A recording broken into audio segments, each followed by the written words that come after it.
As a musician, and speaking for Stravinskians everywhere, I want to thank you very much for this wonderful restoration of one of Stravinsky's most intriguing and I think one of his most complex scores. I wonder if you remember your initial reaction when you first heard the music back when you played the Fox in 1947, and of course then you were more in the role of a dancer and an actor and a student of the score. Yeah.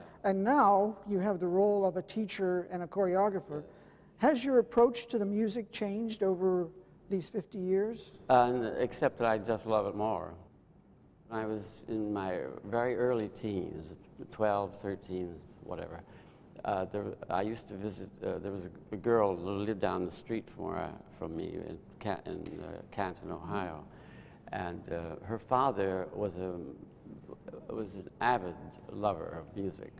And at that time, he had a phonograph, but a beautiful one, and recordings of all sorts of things, and that was almost impossible to buy in Canton, Ohio. So, and she would play different things. She said, Daddy brought home this, how would you like to hear it? And so I would listen to her and I'd say, oh, she'd play all sorts of wonderful things. One of the things that she played one night was Firebird. And I said to her, oh, that's marvelous. But I've never heard anything like that before. Well, this was the first time. Yeah, very first time. Yeah. And it was so thrilling to me. I shall never forget the way it even affected me. I was as though I'd gone to another world. I was in heaven or something. It was just marvelous. The music, of course, for Renard is quite different. Quite. Oh, absolutely. Very, very much more complex. So I'm wondering how you actually, when you decided to revive this score, how you actually approached the music in terms of teaching it. Well, I approached it from the point of view of trying to remember what I did. And then by now available phonograph, records, I was able to, at the same time, hear and then read a piano score along with it or whatever I was able to get. Well, when you were learning the piece in 1947, was there a recording available then, or did you have a rehearsal pianist? I don't think so. We had a fabulous rehearsal pianist. He was a very dear friend of Balanchine's, and had been with Balanchine for everything, and a brilliant pianist. I mean, he was so wonderful. He was just incredible. And Balanchine and he would, and of course the minute they would talk, they would speak in Russian because he was Russian. But he was a wonderful man. Kopeikin. There's a wonderful note, program note in the Ballet Society premiere, 47, and of course which you danced the Fox, in which Stravinsky speaks not particularly kindly of the 1929 production. And he remembers that Lefar had acrobats and various jugglers on stage. I thought that's what he had wanted, was acrobats. Well, originally he wanted everything on the stage, including the orchestra and the singers. Yeah. And in the original fable, there is reference to acrobats and jugglers. Yes, right. But in fact, it didn't work, and so he was disappointed in the 29 production. He did like the original 22 production, which Nijinsky staged and danced as well. Do you remember Stravinsky being around? No, I don't. And that was always a disappointment to me, is that because this was my idol, and I never saw him. Translation that you have used with the Kansas City Ballet is the Harvey Officer translation. Yes. Which was, in fact, if I recall this correctly, of course the original was in Russian, and then Stravinsky had it translated into French, and then Officer transferred this back from Russian into English, and I found some materials at the Harvard Theater Collection which suggest that Mr. Balanchine actually looked at this very carefully and was very interested in the kind of rhyme scheme. Yes. So he certainly seems to have a large part in the whole theatrical production, not just the dancing. Do you remember this as well, that Mr. Balanchine was involved in all aspects of the production? No, I wasn't. At that time, Balanchine to me was God, yes. And whenever he'd even come into the room, I was always affected by his being there. And I remember one of the reasons, frankly, that I think I remember anything at all from the ballet is that the fact that he wanted to use me as the fox was just, I would have done anything, you know, anything at all, because it was such an honor. I remember going back and doing my research and reading some of the reviews, very positive reviews of your performance as the fox, and several reviewers mentioned in your portrayal the gales of laughter, to use their quote, that it elicited from the audience. I remember the audience laughing a great deal, which surprised me because I thought it was a very serious piece, you know? Yes. When we were rehearsing it. And I thought, well, it must be the tail, you know, the way it would wiggle. And I thought that it was a brilliant part on Karinska's part as this, making the costume, was to have, and the way she did it. Karinska always listened to you as though you were telling her a story when you were talking about costumes. And it was as though she were getting as deeply involved in this story as you went along. And so she was already inventing, it was a wonderful, she was wonderful. I loved her. And I think she made the costume. Yes, yes. She made it work.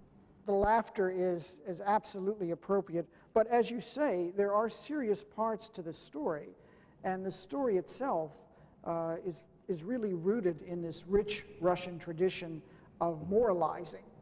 And you know the story of why the fox is dressed as a nun, for example, is a very important part of the story.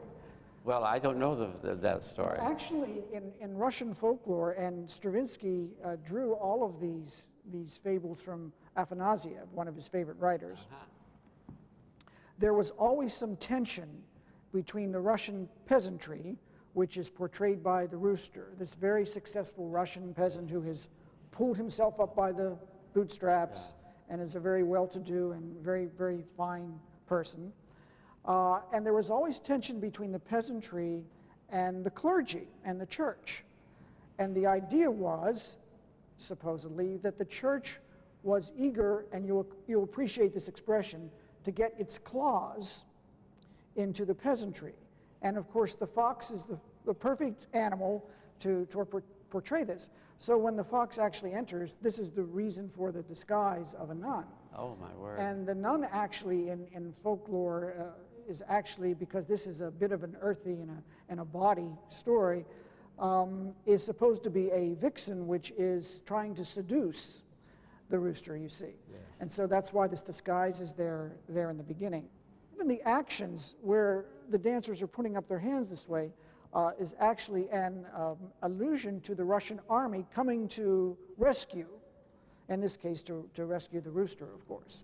So all of this Russian background. This is so marvelous. This is one of the reasons Diaghilev and others consider this maybe his most Russian work.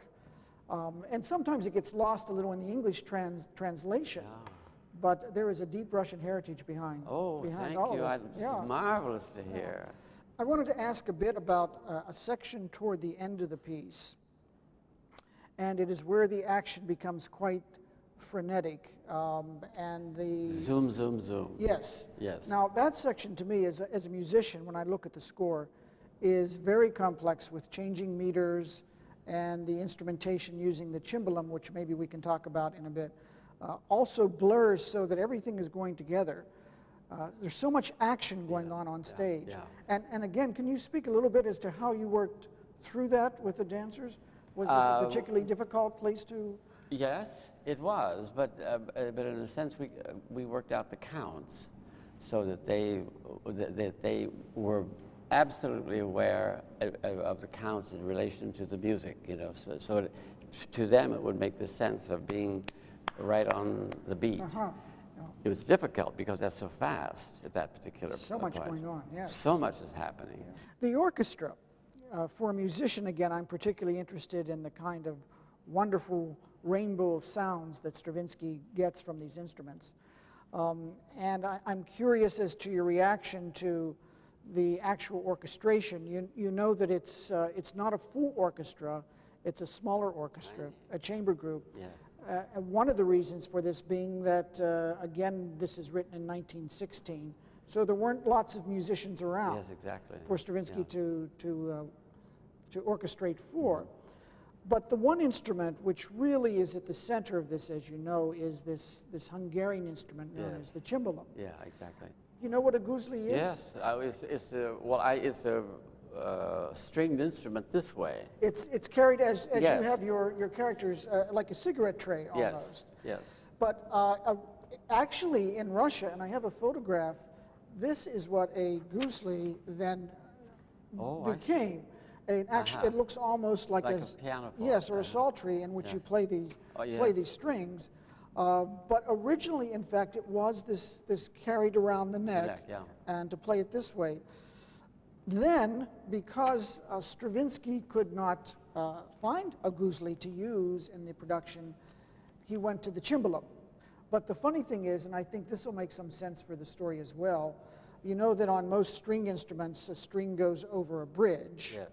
and you hammer on this side. Well, Stravinsky started hammering on this side, and the sound that he got, as he remembers, was very much like barnyard animals in a fight. And this, of course, was the sound that he wanted for Renard very much. And it's so distinctive that if you have any other instrument there, it would be absolutely wrong. Yes, I think so. I wanted to discuss, if we have a little time, a little bit about the story itself.